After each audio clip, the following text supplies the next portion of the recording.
హైదరాబాద్ నగరంలో వాతావరణం ఒక్కసారిగా మారిపోయి భాగ్యనగరాన్ని వాన ముంచెత్తింది. గత కొన్ని గంటలుగా కురిసిన జోరు వానతో నగరం అతలాకుతలమైంది.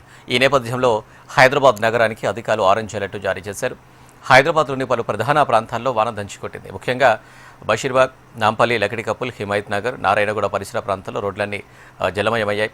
ముషిరాబాద్, చికటపల్లి, శివం రోడ్, అంబర్పేట ప్రాంతాల్లో కుండపోత వర్షం కురవడంతో వాహనదారులు తీవ్ర ఇబ్బందులు పడ్డారు. ఇక మరోవైపు ఎల్బీనగర్, నాగోలు, వనస్థలిపురం, చైతన్యపురి, కొత్తపేట పరిసర ప్రాంతాల్లో మోస్తరు నుండి చిరుజల్లులు పడగా ఇబ్రాహీంపట్నం, యాచారం, మంచాల పరిసర ప్రాంతాల్లో కూడా వర్షం క్రమంగా పుంజుకుంది. అటు సంతోష్ నగర్, మాదనపేట, సైదాబాద్, కాంచన్బాగ్లలో ఉరుములు మెరుపులతో కూడిన వాన పడింది.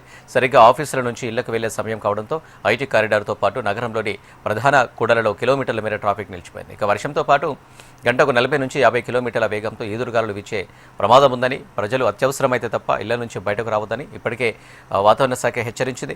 ముఖ్యంగా వాహనదారులు బైకులపై వెళ్లేవారు చెట్ల కింద, హోర్డింగ్ల కింద ఆగవద్దని, ప్రయాణాల్లో అప్రమత్తంగా ఉండాలని జీహెచ్ఎంసీ అధికారులు సూచించారు.